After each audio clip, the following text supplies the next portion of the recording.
Hello friends, हमारे YouTube channel में आपका स्वागत है। आज हम एसटेट के और एनवीएस के जो कॉमर्स में व्यवसाय बिजनेस से क्वेश्चन पूछे जाते हैं उनको करेंगे। सबसे पहले होता है प्रबंध के कार्य। हेनरी फ्यूल ने प्रबंध के 5 कार्य बताए हैं, बट नॉर्मल में हम प्रबंध के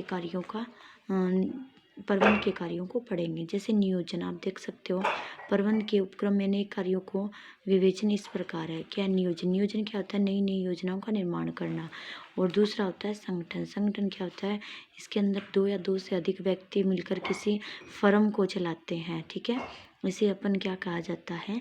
संगठन कहा जाता है। नियुक्तिकरण क्या होता है? नियुक्तिकरण के अंतर्गत एक स्थान से पर व्यक्ति को नियुक्त किया जाता है, नियुक्तिकरण कहते हैं। जिसमें कर्मचारियों की सबसे पहले क्या होती है? भर्ती होती है, फिर चयन होता है, फिर प्रशिक्षण होता है, फिर विकास होता है, ठीक है। निर्देशन क्या होता है? निर्देशन होता है प्रबंध का व्यापक कार्य होता है। निर्देशन के द्वारा ही उच्च अधिकारी अपने अधिकारों को अपने जो अधीनस्थ कर्मचारी होते हैं उनको क्या आदेश व निर्देश देने का कार्य करते हैं, ठीक है। नेतृत्व और उनके प्रति आज्ञा का नेतृत्व करते हैं और उनका अभिप्रेरित करने का भी कार्य करते हैं। क्यों अभिप्रेरित करते हैं? ताकि अपने जो फर्म का उद्देश्य है, उद्देश्य को प्राप्त किया जा सके। और नियंत्रण किसे कहा जाता है? नियंत्रण के अंतर्गत क्या आता है? एक तो यह प्रबंध का अंतिम कार्य होता है। और नियंत्रण में क्या होता है? जो परमापित आंकड़े होते हैं और अपरमापित आंकड़े होते हैं, उनके बीच में क्या होता है? उनके बीच में तुलना की जाती है। और ये तुलना के अंदर जो इनके बीच में जो विचलन आता है ना, उसे क्या अपन उनमें क्या सुधारात्मक कार्य किया जाता है। इसे क्या अपन नियंत्रण कहा जाता है, ठीक है। आगे है समन्वय। समन्वय का क्या अर्थ होता है? किसी भी उपक्रम में समन्वय का महत्वपूर्ण स्थान होता है। समन्वय से तात्पर्य होता है एक ऐसी प्रक्रिया से होता है जिसके अंतर्गत एक उपक्रम के विभिन्न विभागों और उप विभागों में मानवीय संसाधनों के मध्य आपस में क्या है? सहायता या तालमेल बिठाया जाता है, ठीक है, समन्वय को। और एक आप परिभाषा भी पढ़ सकते हैं मैकफार्लैंड के अनुसार क्या समन्वय एक प्रक्रिया होती है जिसमें एक अधिकारी अपने जो अधीनस्थ होते हैं उनके सामूहिक प्रयासों के रूप में समन्वित करता है ताकि समान उद्देश्य को प्राप्त किया जा सके, ठीक है। आगे अपन क्या पढ़ सकते हैं? समन्वय की प्रकृति पढ़ सकते हैं। वैसे इसमें आप इसके जो मेन टॉपिक है वो कर सकते हैं। इसकी क्या है, अंदर से पढ़ने की जरूरत नहीं होती क्योंकि इसके अंदर सबसे पहले ये 4 ऑप्शन दे देगा। इन टॉपिक का नाम लिख देगा और फिर इनसे ही पूछता है।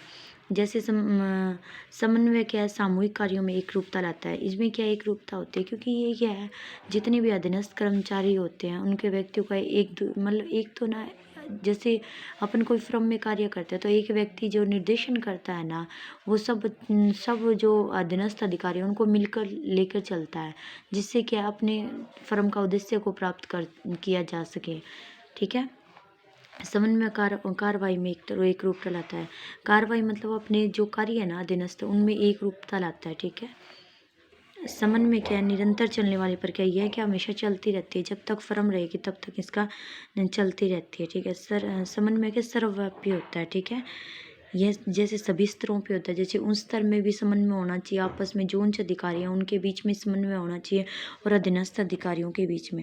समन्वय सोचा समझा कार्य होता है क्योंकि इसमें सोच समझ कर कार्य किया जाता है। समन्वय और संयोग में अंतर होता है। समन्वय और संयोग में क्या होता है? अंतर होता है। क्यों अंतर होता है? क्योंकि एक प्रबंधक के उपक्रम में समन्वय का प्रयोग सोच समझकर करता है और समन्वय संयोग से भिन्न हो, क्योंकि समन्वय के अंतर्गत उद्देश्यों की प्राप्ति के लिए प्रबंध के कार्यों के माध्यम से एक रूपता लाती है, जबकि संयोग के अंदर एक व्यक्ति क्या है, एक स्वैच्छिक रूप से क्या है, दूसरों की मदद करता है, ठीक है। समन्वय सभी प्रबंधकों का उत्तरदायित्व होता है, ठीक है। जितने भी प्रबंधक होते हैं उनका क्या है? समन्वय उत्तरदायित्व होता है। समन्वय का महत्व है। अब अपन समन्वय का महत्व पढ़ेंगे। प्रत्येक उपक्रम में क्या समन्वय का होना जरूरी होता है, क्योंकि जिससे क्या है उनमें कार्यों में एक रूपता आ सके।